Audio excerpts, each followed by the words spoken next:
weak toes create a bad walking gait, and a bad walking gait creates tension through the major fascia bands. If I can, I run barefoot on the beach on soft earth. If I have to run on pavement or I have to run on a machine, I run in Vratum shoes. If you can separate your toes completely, that's pretty good toe dexterity. Most people can't get the pinky toe open, or it's unbalanced on one side or the other. So just a good simple fascia tension test is stretching the toes all the way and then seeing if you have symmetrical dexterity. You ever felt tension in your body that no stretch, no workout, no massage could ever really fix? You ever wonder why some people feel off in their joints, their mood, even their clarity, without any obvious injury?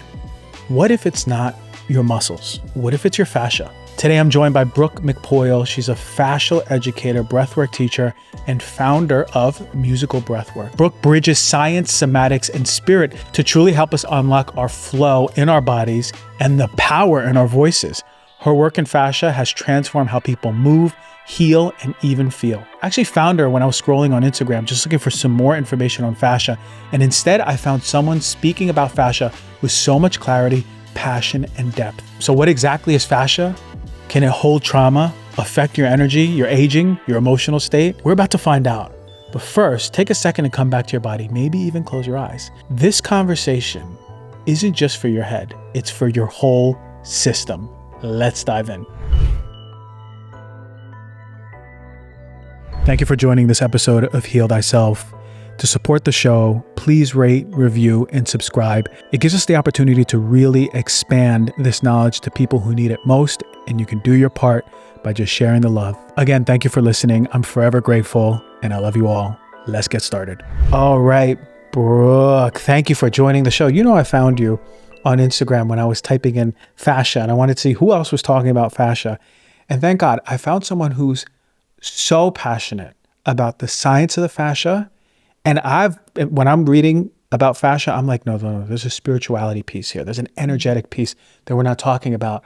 And you're so well articulating it, and really the passion comes through. So I'm so excited to have you in here talking about my favorite tissue in the whole body, the fascia. So welcome on to the show. Happy to be here. Yes.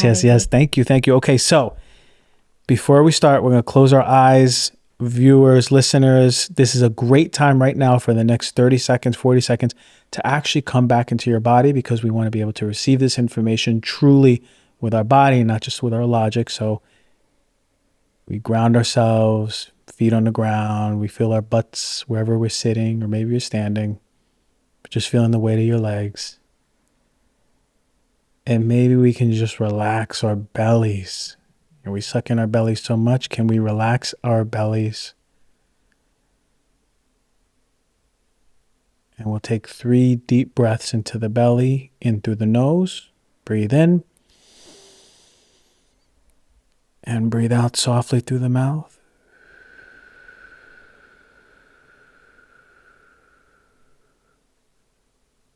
Breathe in through the nose. Now out through the nose.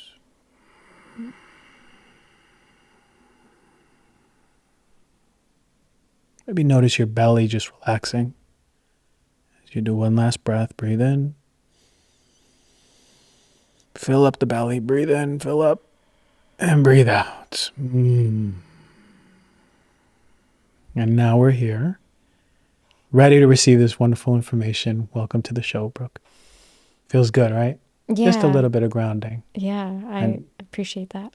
Okay, let's rev it up a little bit. I got 5 questions for you. Let's go. We have some audience questions. We're going to hold those till later, but I have 5 rapid fire questions. Just bing, bang, boom. You down? Let's do it. Okay. Is the fascia, is a distorted fascia, inflamed fascia, the reason why people have chronic pain? Yes. Okay. Can the fascia affect your mood? Absolutely. Okay. Can the fascia be behind something like even a brain fog? The flow of the fascia, yes. The flow of the fascia, okay. And the quality of the water within the fascia. Ooh, we're going to talk about that water too. Okay. I got one more. Can inflamed, distorted fascia over time lead to chronic diseases. Yes, and asymmetrical fascia tension, which leads to serious joint issues. We have one of our audience questions about joints, so I can't wait to ask that one. Okay. So, all right. I know that you love the fascia and I talk about it, but maybe we can clarify for the people. What is the fascia? Where is the fascia? What's the fascia all about? Why is it so important? So if nobody's heard of fascia before, let's just remove all the mystery. It is a triple helixed collagen fiber network. And the way that doctors have been describing it is like sheets of plastic and paper. And that's how we see it on a cadaver. And if we watch a dissection, you'll see that there's layers and layers of this sheer, almost plastic-like material. Now, doctors are a lot like engineers, and they want to pull things apart and look at how they observe, like how they work together. But gardeners, which is what I am as a pastime, we don't chop apart a tree to look at the pieces. We look at how it all moves together holistically, and then we look at how healthy trees are growing and unhealthy trees are growing, and then we cross-compare notes. When we look at the fascia tissue, I think that we have been very much confused at looking at it like paper or a plastic. It's systemic through everything. It's actually the thing that's holding our body together. So I brought the sea sponge to demonstrate the elasticity that we have. And any sponge will work for this. So if you just look at a modern day sponge, right, and we were to take a whole bunch of them and build up a same size human structure of you with the sponges, and we wanted to put in organs, we would just kind of take away a little bit of that tissue and then put the organ in there. But the organ would be held by the scaffolding of this triple helix collagen fiber. So if we picture ourselves like a collagen fiber sponge, all of the tubes, all of our circulation system, which is just simply tubes, right? All of our nerves, which is like a electrical fiber optic cable, all of our organs, those are all held in place by the fascia. And that's a little bit of an oversimplification. In the Fascia Research Congress, they've come forward with the pathology of the fascia actually moves through the cell. It truly is the scaffolding that makes us one unit. The confusing part about it for most doctors at this point is the fluid that is within the fascia. So because it's a triple helix, right? If we picture 3 strands tied together, it becomes a tube. And so if I had a straw and we only had one, it'd be quite bendable, a lot like our cheek, where the fascia is pretty thin and malleable. But if we took 50 straws and put them together, they'd be rather difficult to bend, similar to our tendons, to our plantar fascia, which is at the bottom of our feet in our arch. So the fluid that's inside of these tubes is what the medical doctors across the world are arguing about. And depending on the country that you read the research from, some people say it's lymphatic fluid, some people say it's plasmatic, some people say it's life force energy. I'm under the assumption, based on my own research, that it's plasmatic and it's also electrostatic. So there is a electrical charge. And plasma is very interesting. I forgot to bring my bottle of it. It is like a lava lamp. So it's a high protein substance that can almost, it's lazy. Like if you flip it upside down, it takes a long time for the congealing to kind of drop. That's the fluid that makes up the inside of this. And when it's flowing perfectly, we're like kids and we can fall and we feel very fluid.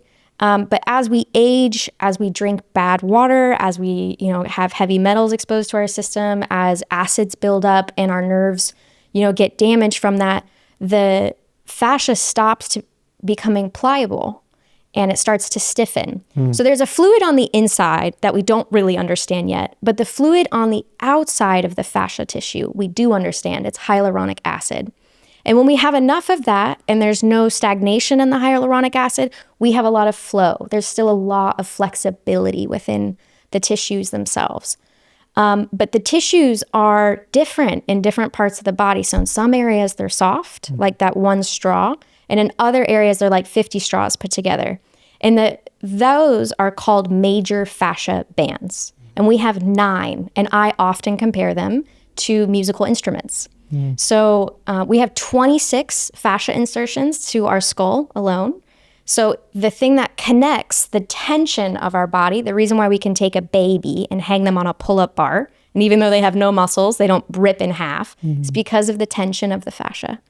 So it's in this pliable collagen structure that everything that we are is held together. And when it's operating perfectly, there's no issue. It's when we have, like for me, for example, I had 3 injuries on my right leg. And those 3 injuries, I didn't recover properly. I didn't know what fascial flow was. And so over time, I had trained on top of 3 intense scar tissue areas in my right leg. And that created asymmetrical fascia tension, which led to a super inflamed hip chronically, with really no answer from the medical doctors. It was just cortisone shots or anti-inflammatories forever. And when I deep dove into fascia after my foot injury, and I figured out if we fused all of these different things together, we could get the acid, the hyaluronic acid, to be re-elicited from these cells. The fascia is very still misunderstood. There's a cell inside of here called a telecyte that looks like a nerve. Like it looks like a nerve cell. And they don't really know what it does. I think, based on what we know telecytes do in other biology in animals, is it uses salt to create transformation within the tissue. But that's just my own hypothesis. And the other cell is called a fibrocyte. We just discovered it in 2018, Dr. Carla Stecco, thanks to her. And the fibrocyte is hidden inside of the deep fascia tissue. And it's the cell responsible for eliciting and recreating this hyaluronic acid. So they used to say by the time we're 30, our collagen is just going to kind of deplete, it's going to dehydrate, and that's aging. Suck it up. But it's not the case.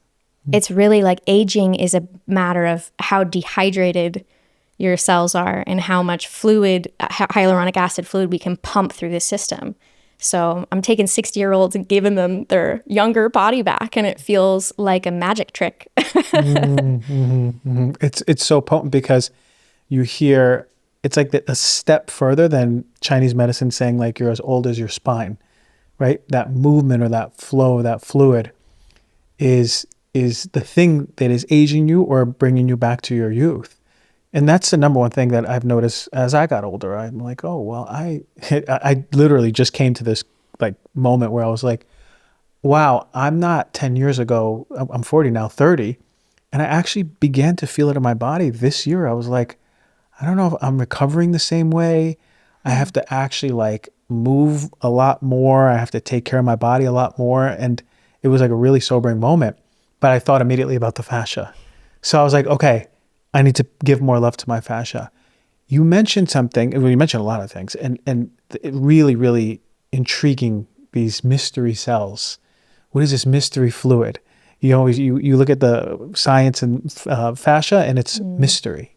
Where they have these groups that name and rename and redefine fascia every single year because they're like, we don't know what it is really, you know? There's actually a whole symposium invented just for creating the vocabulary around fascia because there's such a discoordination really of what they're seeing and how many industries they're seeing it in. You know, I think that this research is probably going to kill a lot of the medical industries out there. Like podiatry is some of the new fascia research. And when you take care of your feet and you strengthen the feet and what happens to the arches when you start to look at the foot as a mechanical training mechanism, you know, the arches that they've been putting us in, podiatrists have been putting us in arches, you know, for the last 50 years. Those all make our muscles smaller. You can take a perfectly healthy foot, you can put arches in them to support the arch, and in 12 weeks, you have created less function inside of the foot and you have weakened the muscles inside of the foot.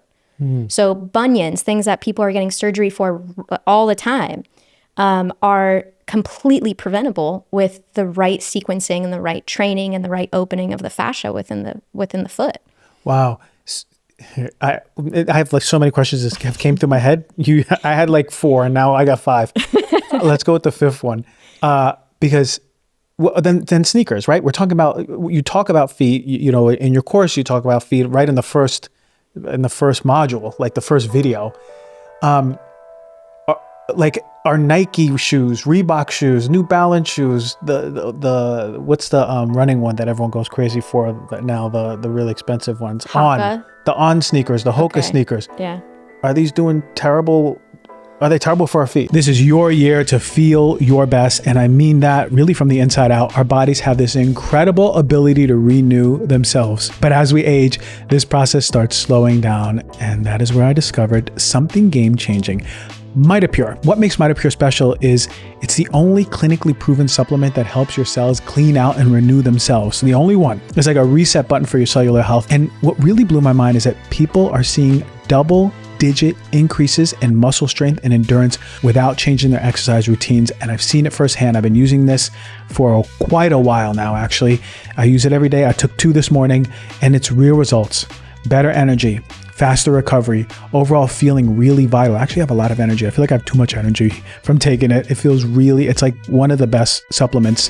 I just showed it on my live the other day. It was right in my supplements to be taken in the morning. I was talking about it. This is a really touchstone product that I use. And it's really about becoming in this year the new you, right? That inner strength, the resiliency, the you who wants to be consistent. Yeah, it's there, right there for you. Work on your mitochondria. Timeline is offering you 33% off of your order of MitoPure while supplies last. Go to timeline.com/DRG33. That is timeline.com/DRG33.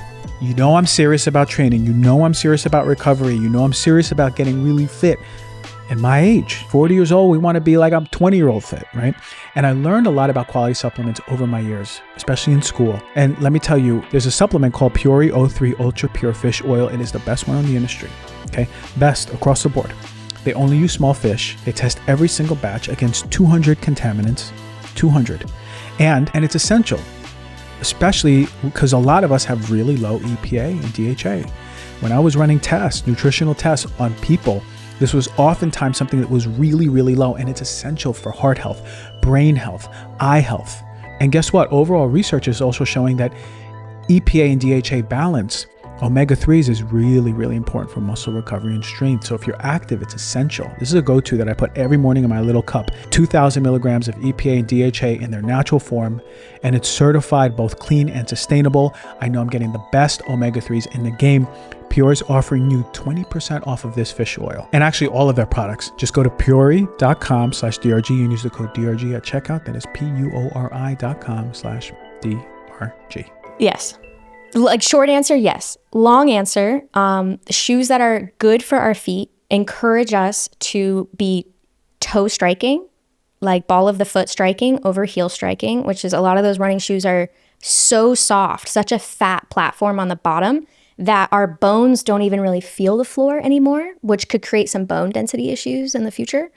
And it disconnects our mechanoreceptors from the ground, not even talking about like the whole grounding issue because we're walking around in plastic. Mm-hmm. So like low key, I reached out to Jeff Staple, who's like one of the big designers for Nike. And I'm like, hey, I really want to talk to you about your new project because he wants to start putting Bluetooth into like laceless, like electronically, like the Back to the Future shoes. And I'm just like, listen, this is a guinea pig experiment for children that you're doing, and you're putting Bluetooth on their feet, and you have no idea what that's going to create in the magnetic frequency of a developing child. And I was like, you should seriously consider at least EMF proofing these shoes. Yeah. But honestly, if we have kids, like the kids that are inside of Air Jordans, that's the worst thing that we could possibly do for the foot. And I was a kid that they put podiatry shoes on because of my own hip. Yeah. And I really wonder if I had upper cervical chiropractic as a kid, and if I knew about fascia, if my body could have self-corrected and I wouldn't have had any of these issues that I'm in the midst of, fixing as an adult. So when we have a good pair of shoes, what does that look like? Wide toe box. It kind of, all right, first off, it depends on what you're using the shoe for. Okay, let's say running. Okay, so running, I run in Vratum shoes. If I can, I run barefoot on the beach on soft earth. If I have to run on pavement or I have to run on a machine, Vratum shoes are made for drummers. They have a huge toe box and they have a fat platform sole, which is great if you're doing load in, load out as a band, because you're going to make that trip 1 million times carrying heavy equipment. So I like the shoe. But it's really a wide toe box, something where your pinky toe, if you can put on your shoe and you could separate your pinky toes and your big toes. So a good way to test that is if you just, separate your toes on both sides. I don't know if you guys can see my feet, but if you can separate your toes completely, that's pretty good toe dexterity. Most people can't get the pinky toe open, or it's unbalanced on one side or the other. So just a good simple fascia tension test is stretching the toes all the way and then seeing if you have symmetrical dexterity, meaning if both of your pinky toes, can they move out the same exact way? And if not? If not, you are going to eventually build up a bad walking gait, because weak toes create a bad walking gait, and a bad walking gait creates tension through the major fascia bands. Then the major fascia bands determine our joint health, how our joints are actually working. So, we have two knees. Often people have a knee pain in one side, but not the other. But you have two knees at the same age. Why is that? Well, one is taking a different hit every step you take than the other. So you've done my Fascia Flow. So developing that vocabulary, going through the warm up and then talking to your own body, expanding the awareness of our own body, to me is everything that I have to do for people. Huge. The more we can increase the awareness of themselves, the more they can feel their own field again and then work with the tension. We've been taught by doctors to be afraid of body tension. And body tension is a way that it's communicating to us. And we have to have our tools to communicate back so that we listen to it instead of numb it. When we think about the movement of water, right? So basically it's holding water. Hyaluronic acid has a lot of bonds for water. They can hold a lot of water. What then is the role of hydration, proper hydration in the fascia? And is there a certain type of water that we need to look for healthy fascia? Absolutely. Okay, so if somebody doesn't know what hyaluronic acid is an acid molecule that's arranged so beautifully that it holds 1,600 water molecules. So if I had a vat of it and we slapped it, it would act kind of like honey. It's a little more gelatinous. And it's the same thing that's found within the joint. The synovial fluid of the joint is just a lot of this hyaluronic acid in different places. It's also our tears. It's also our saliva. It's also the juice that comes out of us when we're turned on. Like, it is a systemic fluid. Hyaluronic acid, in order for it to be created in the body, you absolutely have to elicit it. And one of the first rules is hydration. And the hydration concept, like the whole industry is just kind of blowing my mind. I ask doctors all the time, like, what does it mean to be hydrated? And I never get the same answer. The gentleman that answered me the most pure, I really enjoyed my conversation with him, Dr. Richard Nahas. He started this company as a flagship because he's like, I want to reintroduce the world to an elevated quality of drinking. I'm like, wow, what a beautiful thing to do. So this is Canadian spring water, and it's only put in glass. And then he ozones it and then restructures it through a sound crystal. So he pressurizes water through this huge thing. It's like a patented thing, and it creates a sound when the water comes through it. And he's shown that his bottles can hold structure for like 3 years. You can structure your own water at home, but to elevate the quality of water that we have running through the rivers of our body, because our body is just a river system. It's just a flow of different fluids moving in and out of each other through different filters. So like our lymph in our toe can be our cerebral spinal fluid 2 days later. And so when we increase the quality of water, we're actually increasing everything within our system. So it's at least filtered water, never tap, right? Then ideally, we measure our urine. We measure the pH of our urine. Honestly, we would do it with the second P, not right off the bat. And you could do little like pH strips, and then you test your own body alkalinity. Now, we've been sold the scam that like if you have high alkaline water, you can make your body high alkaline, and that's not the case at all. But it's $1 billion industry, so we'll just watch the collapse of that. What I think is more important than alkalinity is the cleanliness of the water and the structure of the water. So the way that I structure my water at home, if I don't have Vicus, is I put water in a glass jar and I put it outside for a few days, at least 3. The old school pagans used to make holy water out of 21 days of water exposed to sunshine and moonshine. That water tastes like rainbow light. That is next level stuff. So in the charging, because that's something that people don't talk about yet, but there's a structure within the cell of the water which allows us to, take a drink and then be fully hydrated instead of feeling like we're just drinking and all of the water clusters are kind of stuck together because they've been stagnant for so long. So people will drink a lot of water and they're like, why is it not getting to my cells? I feel like I'm just going pee a lot. Yeah. And an easy way to do that is to spin the water for 30 seconds to break up how those water molecules have gotten stuck together through, moving through 90-degree pipes or, sitting on a shelf for a couple years or 6 months. So little things like that we can do to improve the structure of the cells of the water and the speaking to it. I was introduced to structuring water by Dr. Masaru Emoto. I got to meet him live. I actually had an enormous experiment. Me and my family did. We presented him with this 10-year-old rice experiment. It was very cool. I got to meet him 6 months before he died. And Veda Austin is someone who's taking his work, in my opinion, to the next level, the New Zealander researcher.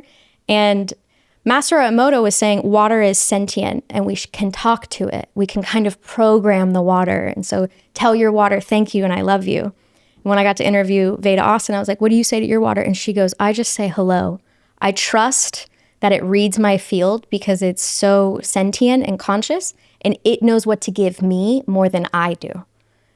So I think that's a very cute elevation in consciousness around how the research of water is being pioneered currently. So the way that I drink and consume water is ideally out of glass, ideally spring, and ideally I am grateful for it. I say thank you to it and hello to it. I love that as a ritual too. Just being able to be more intentional about what you put in your body, considering so much water. Quality of water matters big time. So you're saying when we have this water that is unclumped, better structured, it's actually getting into the cells, actually getting into the fascia. I've been thinking about my evening routines lately, and what I notice is that I really had a lot of the practices down, the resting my body, reading a book, but I wanted something to help complement my sleep. And that's when I discovered Cornbread Hemp's THC gummies. Now, a lot of you know about THC gummies, but a lot of THC gummies are not pure and clean and high quality. What I love about these gummies is that they're the real deal. America's only USDA organic THC gummies made with a perfect 1-to-1 ratio of THC and CBD, but the best part is you ain't gonna have no hangover. It's pure relaxation, drifting off to sleep. And really the thing that impressed me is that they're 100% legal, made with no synthetic ingredients, clean, organic goodness that is gonna help you find your calm. If you're ready to upgrade your relaxation game right now, Heal Thyself listeners, you can save 30% on your first order. Just head to cornbreadhemp.com/DRG and use the code DRG at checkout. That is cornbreadhemp.com/DRG. The code is DRG. Well, okay, so we can consume all of the perfect things. We can take the best supplements in the world, drink the best water in the world. If we do not create flow within the fascia, if we're not sweating, right? If we're not sweating, if we're not moving, if we're not compressing the tissues, you can have stagnant water built up in your system all the time. The Chinese medicine doctors would call that dampness. And a way that I like to test it, so any woman that doesn't work out 4 to 5 days a week usually has dampness in them because they're drinking a lot of fluids and they're not sweating enough. So a way to test it, and almost every hairdresser I ever do this is oh my God, I had no idea. So anybody dealing with hand issues, this is a good test. You can rub your arm down your other arm just to create motion. And if you do this about 88 times, if you feel the palm of your hand, if there starts to be a water buildup, it's because there's dampness stuck inside. So you can drink all of the best stuff. If you don't compress the tissues, if you don't flush the waters of the body out, you can just kind of build up and nothing really moves. So it's the movement within the fascia that I think is really pivotal. And we can move it in a lot of ways, like just being outside in the sunshine, being on the earth, taking a sauna, going for a walk. All of that stuff is going to help. When we have buildup and stagnation, the way to really release that is going to be through the fascia flow. We got to dive into the tissues, really rebuild the awareness of what's going on. So are most people disconnected to their fascia, i.e. just their sensory experience of their body? Okay, so a great way for somebody to say that or like feel that in their body is, what does your hips feel like 2 inches in? Or like, what does your upper glute feel like 3 inches in? And is it the same on either side or not? Most of us are so disconnected to the stagnation within our tissues. And to rediscover that is to develop a new relationship to yourself. See, like, I really believe that the body is just a radio tower. The brain is just a radio receiver. And like what Robert Edward Grant says about thoughts being non-local. When I sing, I don't think that sound waves are emanating from my body alone. I think that they're emanating from, like, if I'm in a cathedral and I hit like a high whistle note, I swear it feels like that note is hitting the top of the dome at the same time it's coming out of my body. And when you sing opera and you do it correctly, it feels like you are resonating sound from every aspect of you. So my relationship to the electromagnetic structure and how things are moving fluidly comes from what happens to me after an hour of singing at full belt.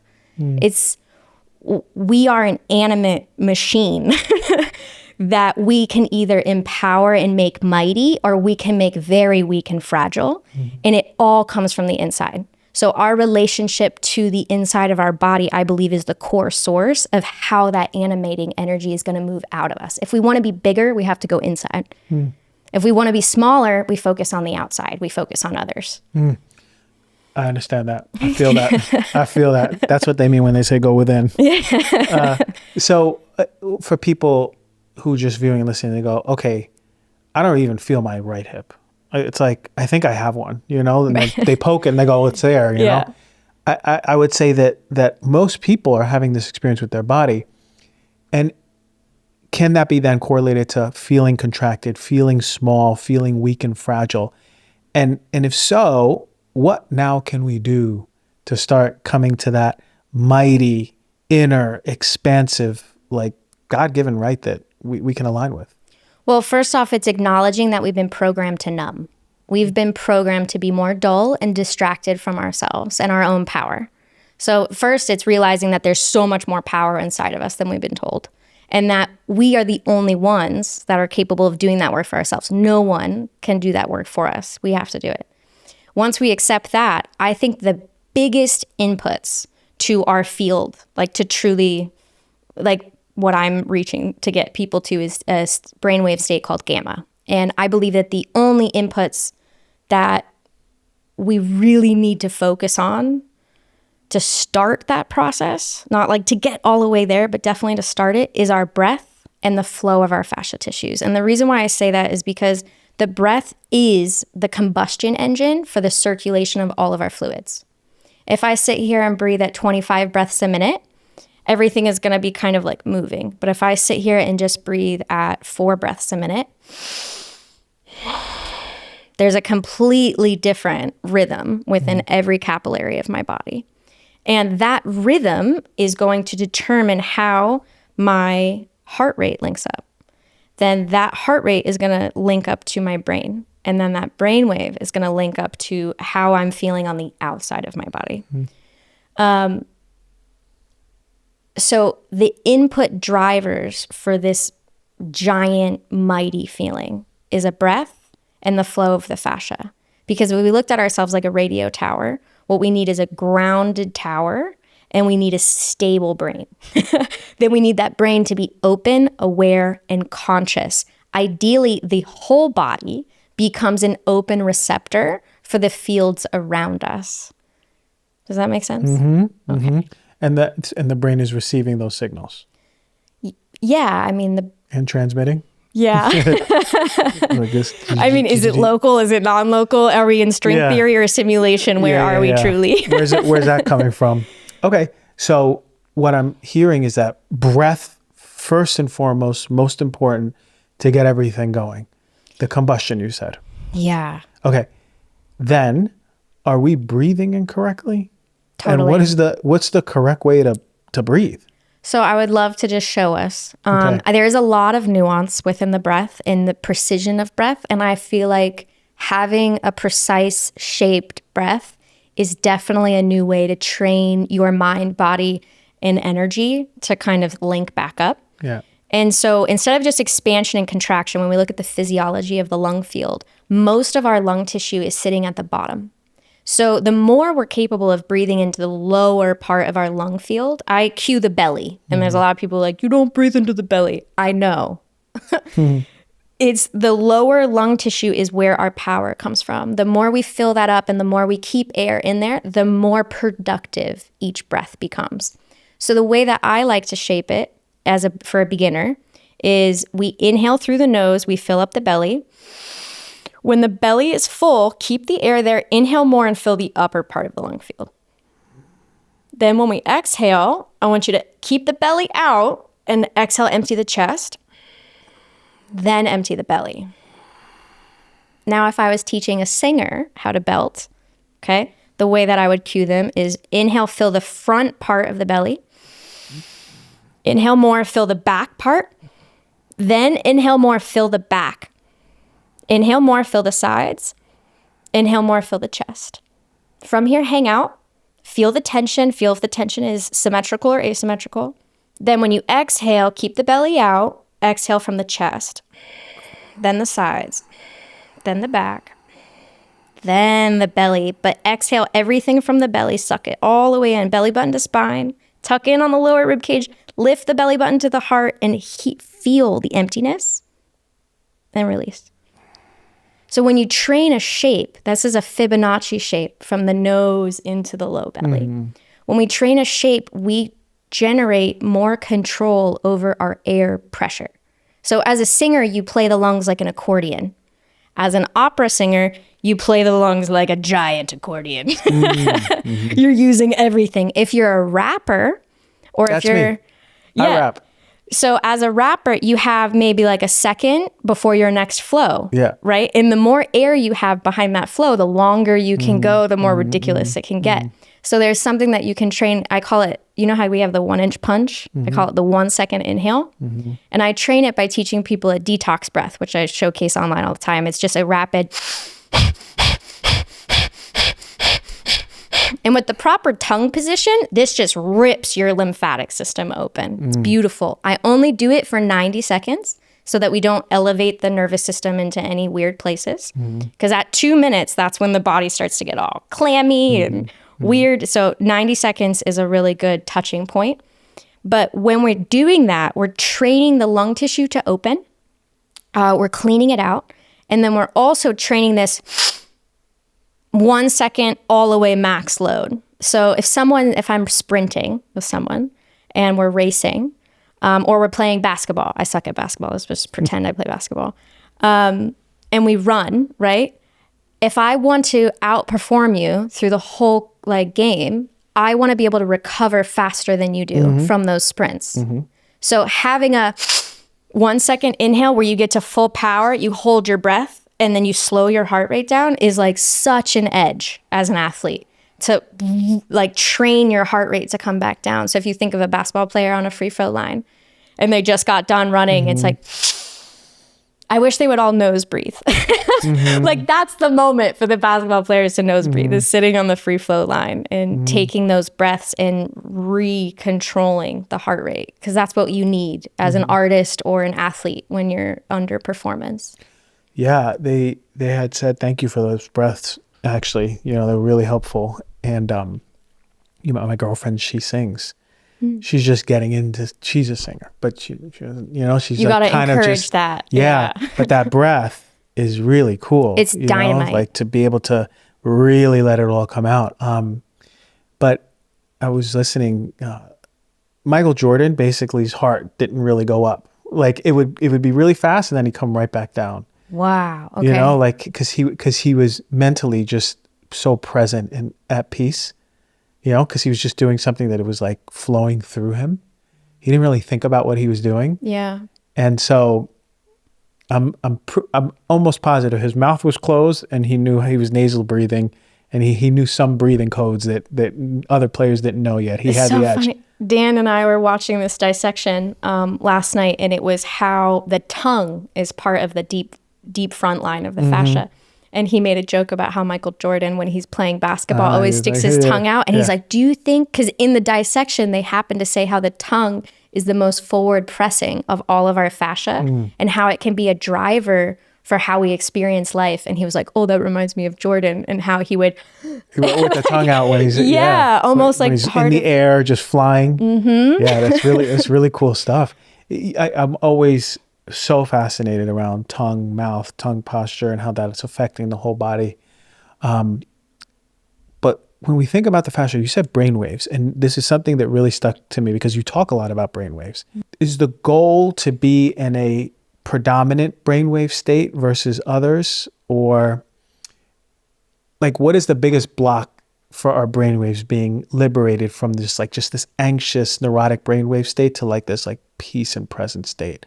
Is it the blocking of the fascia? Is it the poor breathing? Is it poor water? Is it poor eating? Like what's really those blocks? So short answer, what keeps people in high beta, in my opinion, would be more the breath rate. And the reason why I say that is because our beta brainwaves are 16 to 30 hertz. And high stress, high anxiety would be like 25 to 30. Our resting breath rate is 15 to 25 breaths a minute. And then when people get up and walk around, they're usually almost perfectly correlated. So I think that anybody, if they slow their breath rate down for 4 minutes, can drop the nervous system. And something as simple as humming, where you're naturally extending the exhale, you're activating the vagus nerve area, you're in cymatics, when you're making sound, you're actually realigning so much of the water within your system. So I think anybody that has high stress or high anxiety, true breath work, in my opinion, makes your breath work for you when you're not doing it. So if you train a shape of the breath, if you train your lung field to be nice, open, flexible, and strong, you're setting yourself up for good breathing.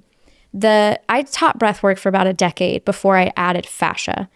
When I added fascia, there was a huge discovery for me because the breath sequence that I would use always brought maybe 50% of my clients into theta. And I could kind of see because they'd nod off. And then some people were a little more like they'd be itching and scratching at the end. I could tell they were, ready for it to be done.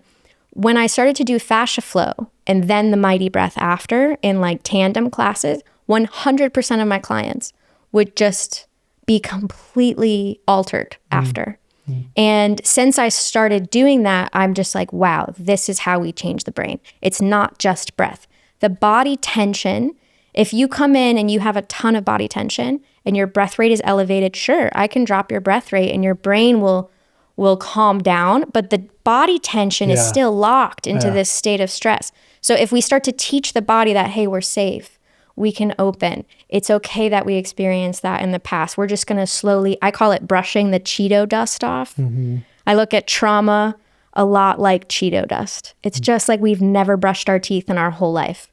We don't have serious dental damage. We just need to brush our teeth every day. I don't think many of us are dealing with incredible amounts of trauma. I think that we're dealing with unprocessed stuff that builds up, and then we live life and stress on top of that, and then it becomes what we now call trauma.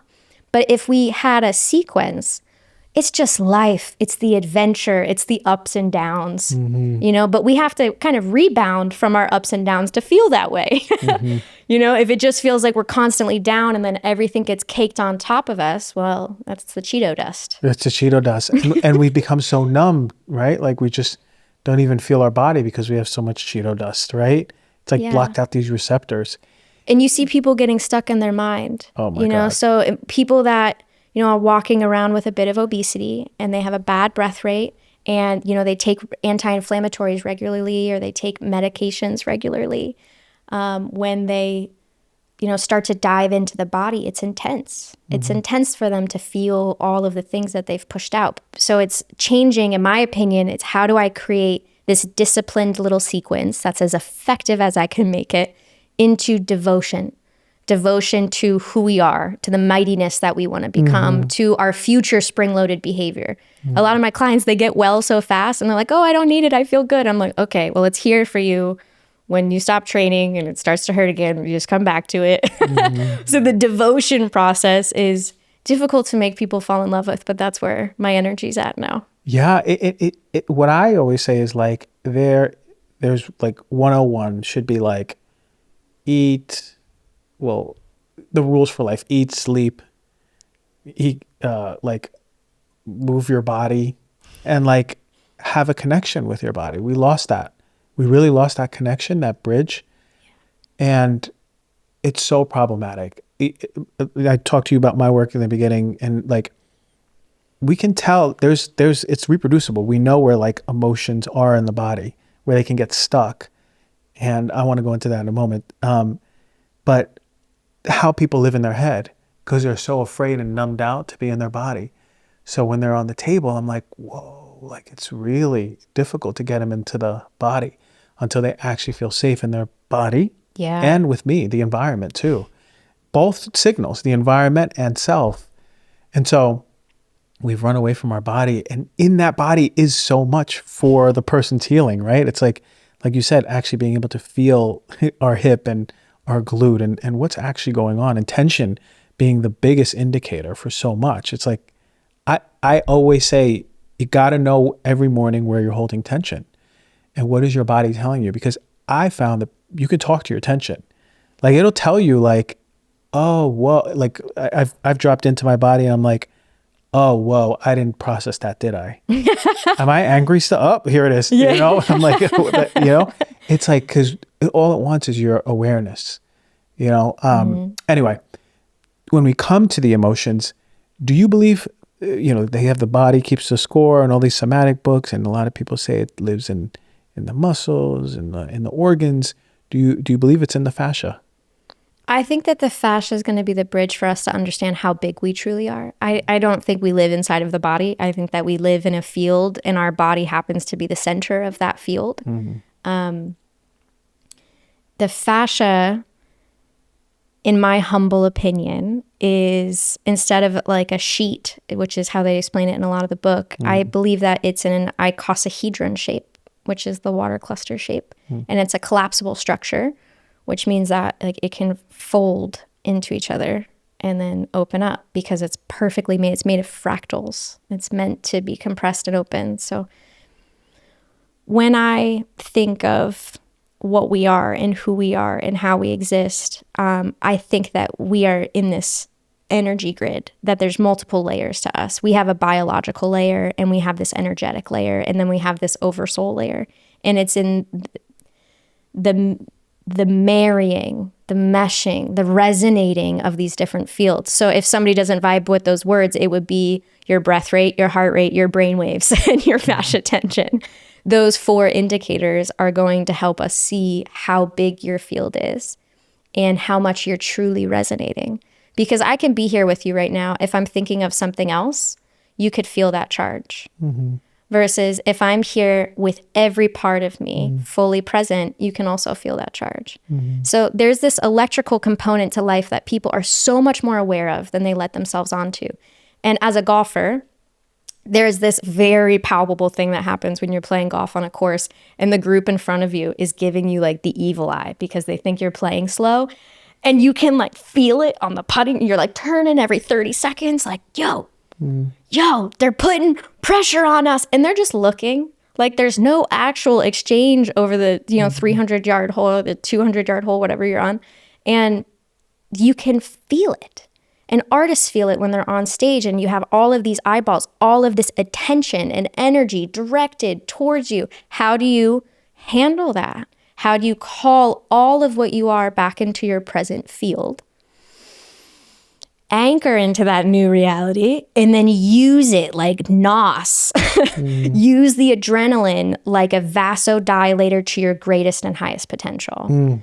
So I think that the fascia is the biological interstitium for us to understand that we are electrical beings, and this collapsible structure that's fractally is the same exact thing that we're emanating outside of us all the time, that we're expanding in comfort, or we are, closing up and clamming up in tension or in nervousness or in shyness.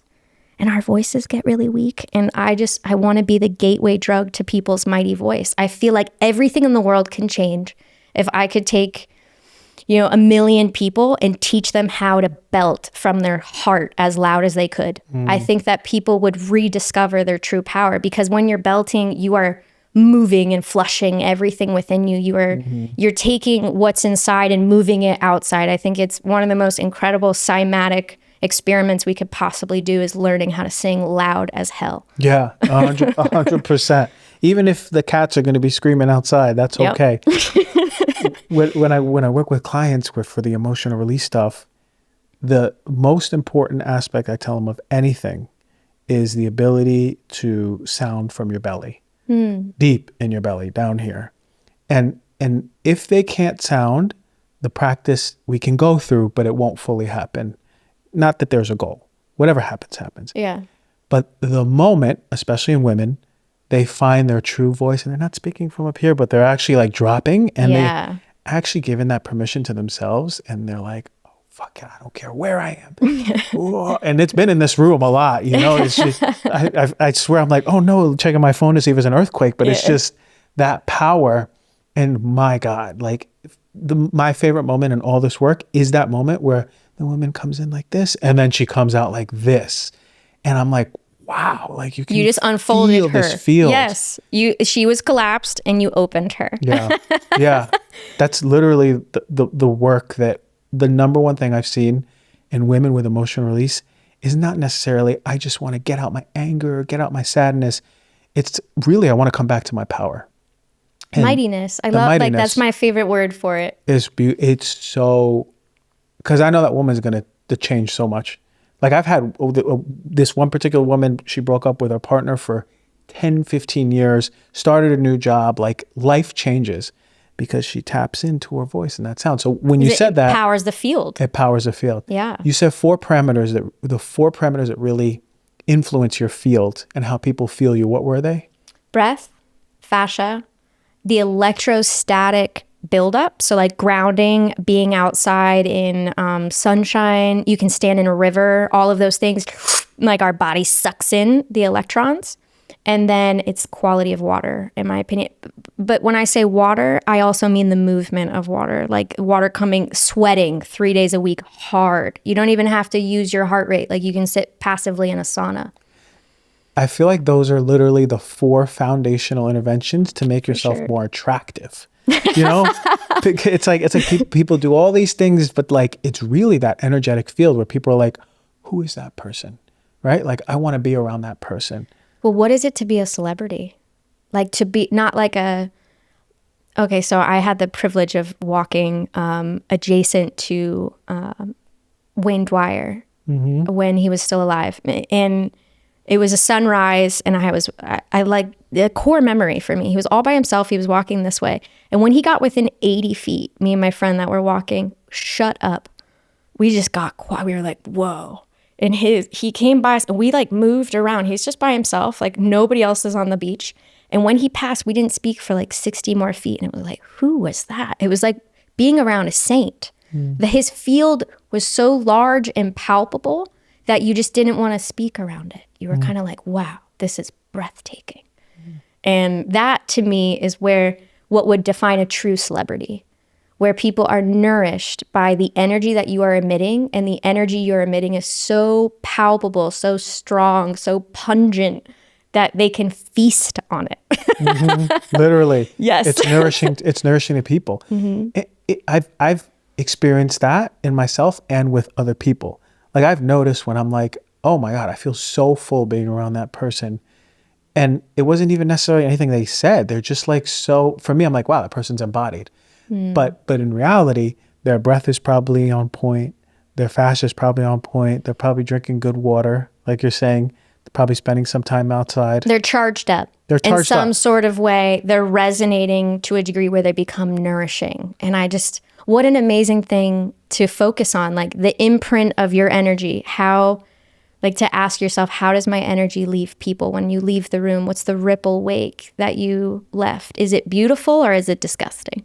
Yeah, that's right. That's right. And we feel that buzz so much, in people. We can feel, or contract. They make us contract, right? And we're like, okay, I don't know what's going on with that person. If you're in your purpose and you're really doing you feel like you're doing your soul's work, can that in itself be enough to create that massive field around you? I think so. So. The word enthusiasm, one of my favorite words out there, is defined by possession by God.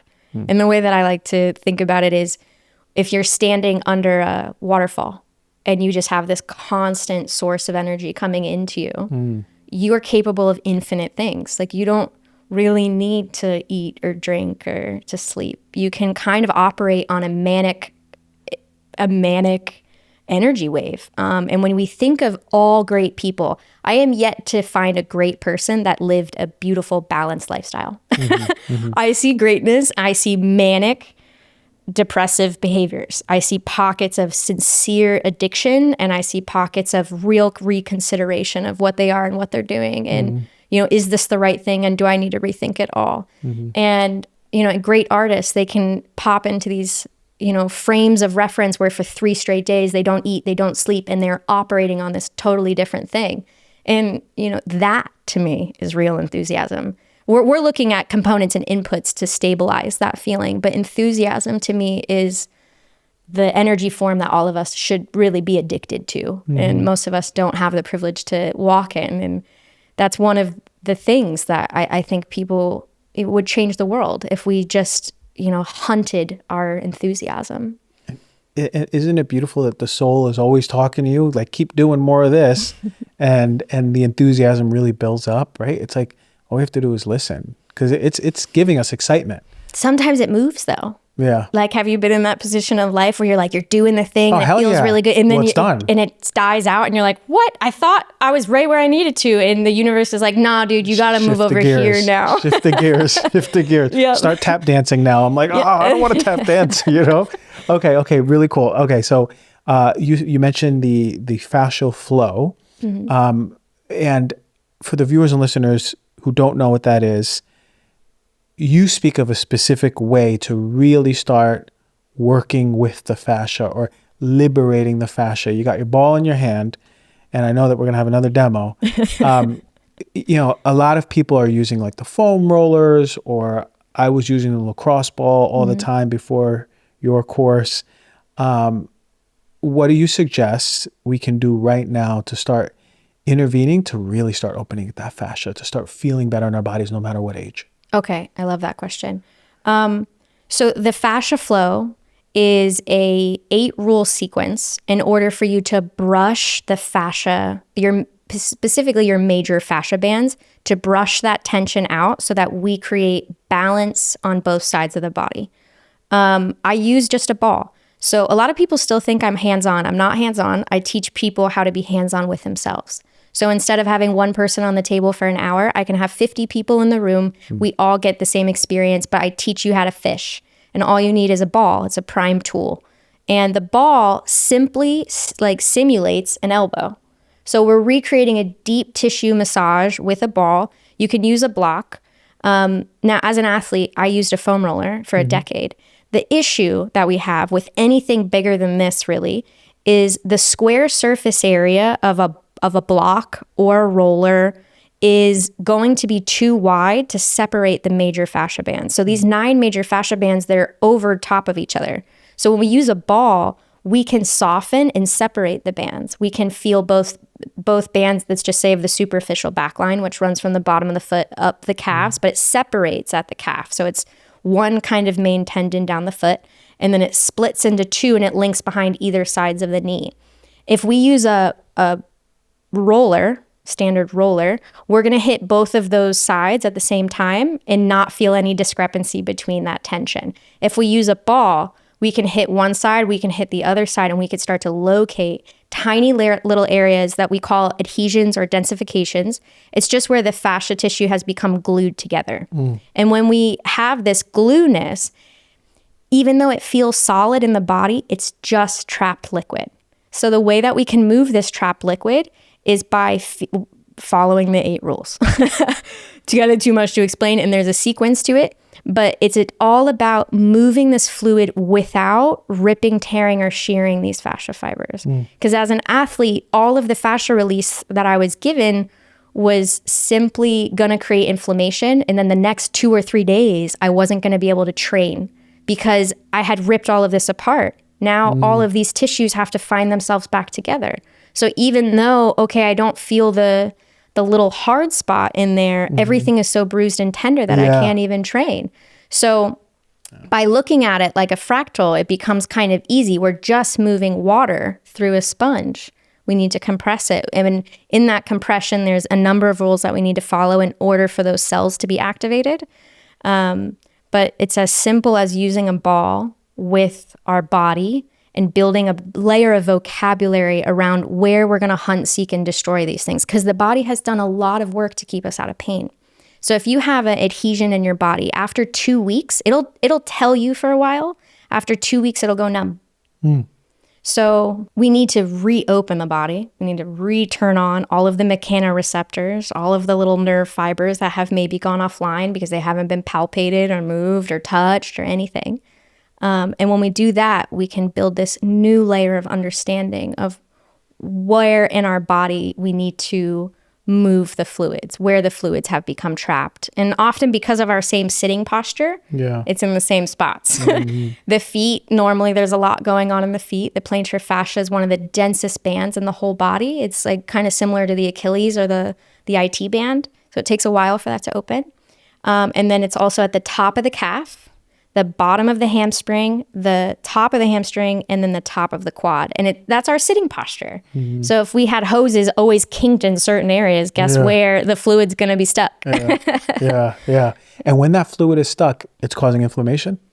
When that fluid is stuck, it's creating tension. And depending on how much tension is there, so I have like a little vocabulary for how it feels based on how the degree is. So if we hit a spot in the body and it's full on electrical, in my opinion, don't have research to back this yet, but this is what I've seen, we have collapsed the fascia structure so hard around the nerve that the nerve is no longer firing. And when we open that back up, whatever atrophy was happening later, like lower in the body, is going to come back online. If we hit a spot and it radiates, meaning we're hitting this spot, but we feel it in our knee, or we feel it in our foot, we feel it in our hip. In my opinion, that's when that spot is tweaking the tension of your major fascia bands. So those two are highest priority to hunt, seek, and destroy and get out of the body, because that's waylaying either our nerve function or our tension through the joints. A few weeks ago, out of nowhere, I just felt like this pain that was radiating. I don't really have pain. I'm tight, but I never had pain. Yeah, you look great for 40. Thank you. And I had this like just this dull pain coming to my groin, down my leg, and my around my back. And I go, what's happening? And it wasn't going away. I go, do I have a kidney infection? Why do I have a kidney infection? And it was sciatica. So it's funny that you say radiate, because I found the spot on my back and it was just radiating. It was like down the leg, down the groin. It was up my back. It was just like this huge chunk that I don't know what happened, maybe working out and not properly moving or being fully hydrated. Yeah. All these rules, right? But I was like, maybe I have to like go to a doctor for this. But it went away. It went away. Every single day I was working with the fascia. And it wasn't too much. I didn't feel bruised. It didn't hurt, just enough. I knew when it was over, when I should stop. I did it every single day. It was about 7-10 days, and I haven't had any symptoms since. And that was like, people suffer with sciatica for quite a while. Did you work with the Fascial Flow, or did you? I work with the Fascial Flow. I love hearing that. So it's so easy. It's so easy. And it's just about building it into your routine so that you don't feel like you have to put time aside for it, where you can just watch a movie. I was watching a movie. Yeah. I had on Black Mirror that just came out. So I was watching this weird sci-fi stuff. It was probably had my nervous system all messed up anyway. Maybe that's the root of it. But I was working. It's so easy, right? Like, because I didn't really have to think much. And I'm like, all right, I'm not just going to sit and watch something. I'm going to like do something for my body too. That's what I'm trying to get people. Yeah, it's like, get off the couch on the floor, watch your same damn show, just do this thing. It's so easy, and you do two birds with one stone, right? Yeah. Okay, so where do people find more about you? Are you coming out with a book? I know you got your website, your course. Viewers and listeners who are really piqued by this. Well, my website is called Musical Breathwork, and I have 3 digital courses. It's really how you best learn. 3 digital courses that just walk you through everything you need for the Mighty Breath and the Fascia Flow. And the Brain and Breath Connection was my first offering. I lectured for 9 months in South Florida and then I finally put it online and something went viral. It was kind of amazing. And the Brain and Breath Connection is showing people that there is an equation to the resonance of what we are. And the 2 major inputs to that equation is breath rate and fascia tension. So much of what's happening inside of our body, the flow of our CSF, our brain waves, our heart rate is all controlled by these 2 major inputs. So if we train both of these, we change everything inside. So that's what the Brain and Breath Connection shows. So if people are just like, what? That little course breaks that down. The Mighty Breath is everything that you need to double your lung capacity. Most people double it in less than 6 weeks, which is kind of amazing. We metric it with a breath hold so people can really see the progress that they're making and track progress, which I think is so imperative to good breath work. Being able to showcase the fact that people are getting better at that simple maneuver. I talk a lot about the tongue and the placement of the tongue within the mouth in order to drain the nasal glands. We also train on our backs so that we can weight train the diaphragm. So my technique and my route is very different than anything else I've seen out there. It's closer to a foundational singing course and a foundational free diving course than, tripping out or anything like that. This is, 10 minutes, strength train your lung field, learn how to do a shape so that you can go and belt your lungs out for an hour. And then I have a membership for people. I have also the Fascial Flow course. And that's, for the price of one massage, I'll show you how to roll out your whole body. It's like 4 hours. It's the best amazing value I got. Yeah. And then the membership is for people who want access to all of my courses and me. So on Tuesdays, I do a little tea time. Me and my members talk about some experiments that I'm running kind of low key. Cool. I release my podcast to them before anybody else. And then I have a certification. So we just started our 3rd certification course. I have teachers all around the world now. Amazing. Yeah, so I'm teaching them the foundation of the sequences, then how to talk about it, how to, depending on the client in front of you, elite athlete to an elite artist to just an 80-year-old that really wants to, walk better. So all of the degree of how, you cue, you present, you teach to kids how to make it memorable for them, to just really get the world breathing better and moving better. Because I would love to move forward where the next generation of athletes are not given anti-inflammatories and cortisone shots in order to deal with their injuries. Oh, yeah. It's funny because you came from your athletic world, but now it's expanding to more just like us, to everyone who this can benefit. And I just remembered that's when I found you. There was an equation that you were doing, and I was like, what is this equation? I was like, I've never heard anyone talk about anything like this. So I remember, I think you were doing a lecture, and I was like, this is so cool. That's when I started following you, and I was like, this is incredible work. And then it went into the fascia. So I was so happy to see that. But yeah, like viewers and listeners, like and you make it affordable for everyone, right? It's not like, it's just, like you said, the price of a massage, and we can learn how to take care of our body. ChatGPT says that I'm undercharging. Okay. Well, ChatGPT, they're never wrong, and Instagram, website, anything like that? On Instagram, I'm at Musical Breathwork. My YouTube channel is up. I'm starting to release the podcast on that. I've did 7 different interviews. I'd love to have you on it and actually talk to you when about I go to South stuff. Florida, for Love sure. I'll be on there. That's exciting. I love it. It's to me, the long form education is what I'm excited about next. So my YouTube channel is very small. My Instagram channel is growing, and I'm grateful. I mean, the shorts really teach you how to get concise. So it's made me a better educator. I like to think that I'm a fantastic live educator. Yeah. I am fun and hilarious, and I cuss too much probably in a 2-hour workshop. Yeah. And getting in front of film, you're like, oh no, I can't. It's different. I can't cuss, and nobody's going to laugh at my jokes. It's different. It's a different animal. It is. I mean, to get into the feeling where with a little robot, it takes a little bit more of a knack.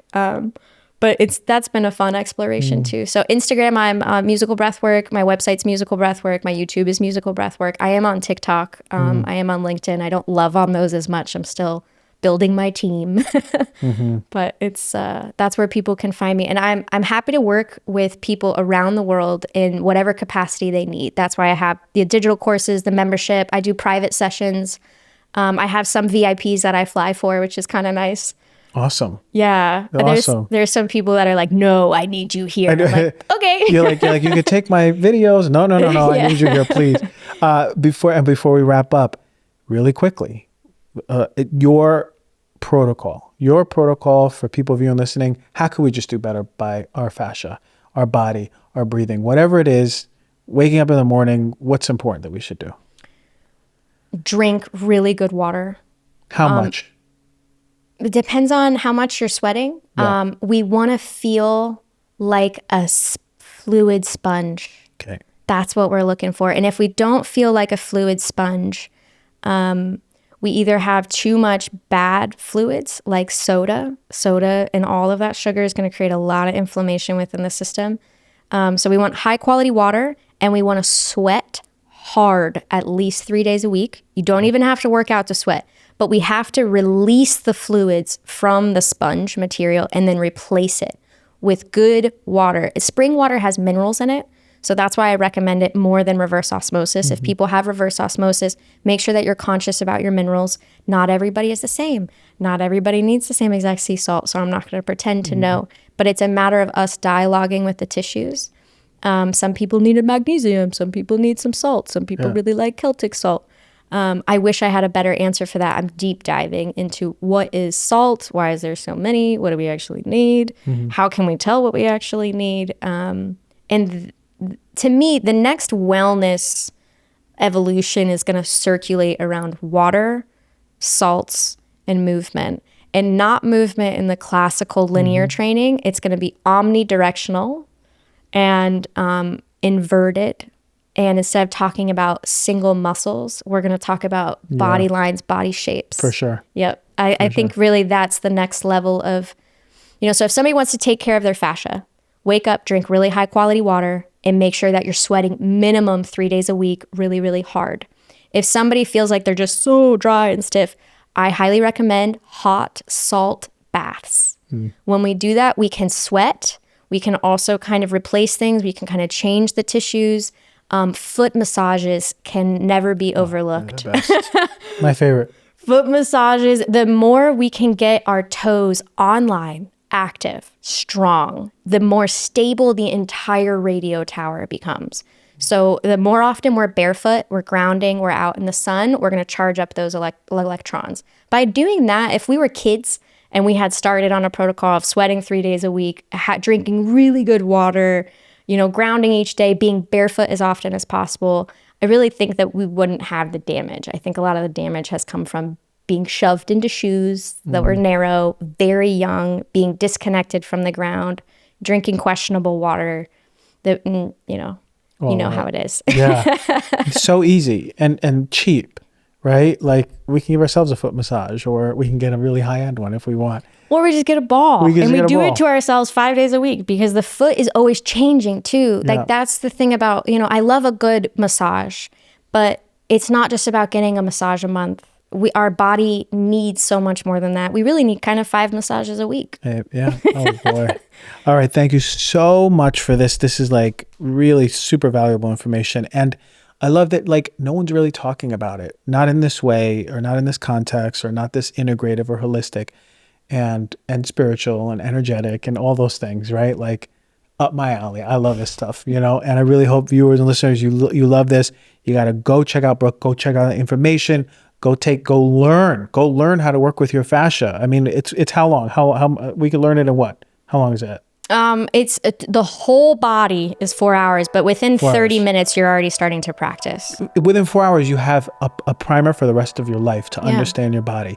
Like we scroll for 4 hours in a weekend. So go check it out. Thank you so much for joining and educating all of us. I really appreciate you. Thank you. Appreciate you.